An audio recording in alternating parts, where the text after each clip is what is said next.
السلام عليكم ورحمة الله تعالى وبركاته. أتمنى من الجميع أن يكونوا بخير وفي حالة جيدة.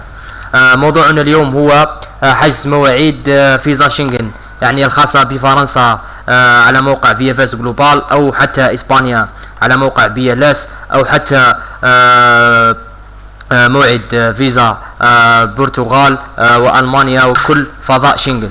يعني تحدثنا قبل على حجز المواعيد، وقلنا بأن موعد فيزا إسبانيا على موقع بيالاس تم تحديثه، وعدة أشخاص نجحوا في حجز الموعد، ولكن ما زالت المشاكل مستمرة. يعني ما زالت مشاكل حجز الموعد مستمرة، لا نعلم الأسباب، وأصبحت رأي عام. يعني هذا المشكل تحدثوا فيه عدة شخصيات بارزة في المجتمع الجزائري خاصة، وحتى في الدول المجاورة في المغرب وتونس. يعني ما زال هناك مشاكل في حجز الموعد خاصة في الجزائر. يعني لا نعلم الأسباب.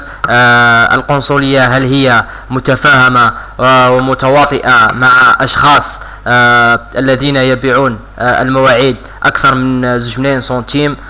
ربما هناك سبب تقني كما ادعت القنصلية الإسبانية وحتى القنصلية الفرنسية أيضا بأن المشكل تقني، ولكن كما نعلم مازال هناك عدة مشاكل. أنا اليوم بإذن الله جبت لكم طريقة ذكية باش تتحصلوا على موعد فيزا. ربما أقول ربما، يعني ليست ناجحة 100%، ولكن تبقى يعني تجربة مجانية، لن تخسر شيء إن جربتها، وربما تكون هي المفتاح للحصول على موعد فيزا شنغن لأي دولة في فضاء شنغن، يعني فرنسا وإسبانيا أو حتى البرتغال. بإذن الله رايحين نشرحوها كما عودناكم، بمشاركتكم المعلومات الصادقة ومن مصادر الموثوقة. قبل ما نبدأ الشرح خاوتي، نتمنوا الدعم. كما راكم تشوفوا القناة مازال ما تفعلتش، وحاليا عندنا 229 مشترك فقط. نتمنوا الدعم يا خاوتي، ونشكر كل اللي ساندونا والمشتركين، او خلينا نقول خاوتنا اللي كانوا في القناة القديمة للأسف التي تمت سرقتها. نشكرهم جزيل الشكر لدعمونا في هذه القناة الجديدة، ويدعمونا، الشكر الجزيل لهم. نبدأ الشرح على بركة الله. كما قلنا عدة مشاكل، يعني تجي تحجز وحدك مثلا في موقع بيالاس الخاص بفيزا إسبانيا، أو فيا فاز جلوبال الخاص بفيزا فرنسا، يعني راح تتلقاك عدة مشاكل. يعني ما تقدرش تدخل الموقع، ممكن تخرج لك في الموقع أنه مغلق، أو يتوقف فجأة، أو حتى لن تستطيع تمرير البريد الإلكتروني لمواصلة حجز الموعد. يعني عدة مشاكل، باختصار أنك لن تستطيع حجز الموعد. هناك طريقة ذكية لحجز الموعد كما قلنا في بداية الفيديو. الطريقة هي التواصل مع المنتديات والجمعيات الخاصة بالتوظيف مثلا في فرنسا. يعني أنت تريد حجز موعد فرنسا وتريد تأشيرة شنغن الخاصة بفرنسا، راح تبحث في الانترنت على المنتديات الخاصة بالعمل، وحبذا أن تكون من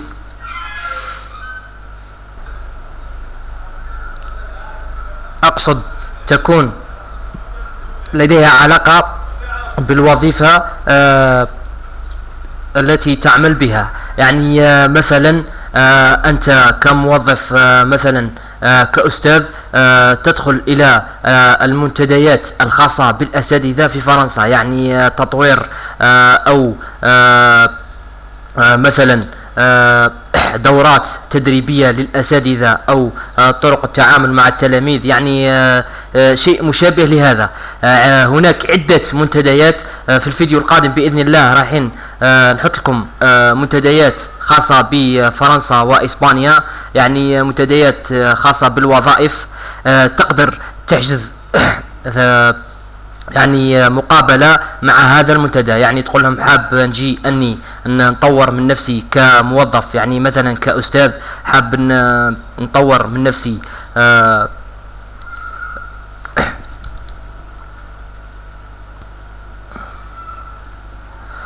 للأسف تم قطع الصوت. اعتقد ان الصوت الان او يمشي الان الصوت. نعم كما قلت يعني تراسلهم على البريد الالكتروني، تدخل للموقع المنتدى او الجمعية وتراسلهم على البريد الالكتروني وتطلب منهم انك تسجل في الدورة مثلا او في المنتدى، تسجيل حضور في المنتدى يعني. ومن الافضل انه يكون المنتدى يعني بعد شهرين او ثلاثة، يعني من الافضل يكون بعد شهر او 3 اشهر، يعني ما بين شهر و3 اشهر. الافضلية انك تسجل وتوضح لهم في البريد الالكتروني انك تريد الحضور الى المنتدى او التسجيل في الدورة مثلا اذا كانت دورة مجانية. يعني في الفيديو القادم كما قلت باذن الله راح نحط لكم المنتديات وكيفية البحث عن المنتديات. المهم انك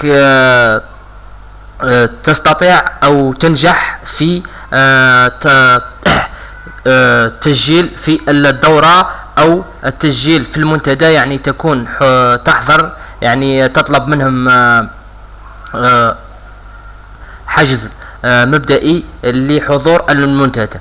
يعني بهذه الطريقة راح تتواصل مع القنصلية على البريد الإلكتروني مثلا في فرنسا على البريد الإلكتروني، أو تذهب إلى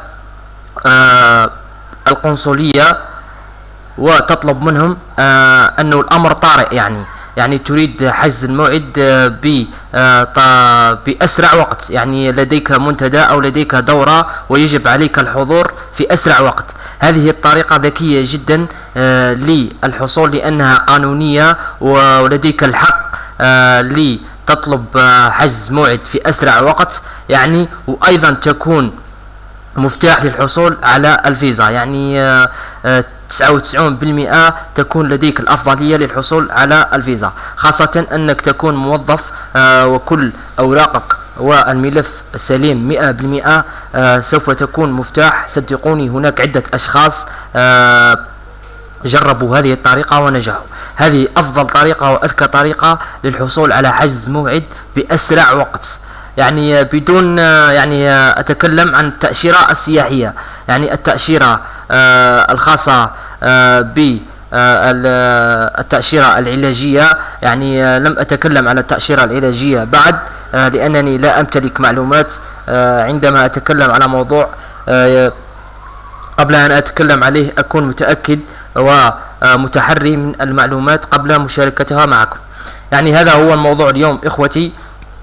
كما قلت كيفية البحث مثلا كما قلت في فرنسا أكيد سوف تبحث باللغة الفرنسية، وإسبانيا مثلا تريد حجز موعد فيزا إسبانيا عفوا تبحث باللغة الإسبانية. يعني إن لم تكن متمكن من اللغة الإسبانية تطلب مساعدة من أي شخص يكون يتقن اللغة الإسبانية، أو تبحث عن طريق المترجم، تبحث عن المنتديات وتتحرى من الموقع هل هو يعني رسمي أو مزيف. يعني حذاري أن تدخل من مواقع مزيفة، وأي موقع يطلب منك المال يعني مزيف. وحذاري إخوتي، يعني كل المنتديات هي مجانية فقط. هناك دورات نعم تطلب أموال، ولكن هناك دورات مجانية. في الفيديو القادم بإذن الله رايح نحط لكم جميع المنتديات يعني اللي بحثت عليها وتحريت عليها، راح نشاركها معكم بإذن الله في الفيديو القادم. نتمنى منكم الدعم خوتي. يعلم الله كم نبذل من جهد للتحري من المعلومات قبل مشاركتها معكم. نتمنى منكم الدعم خوتي، وربي يوفقكم إن شاء الله.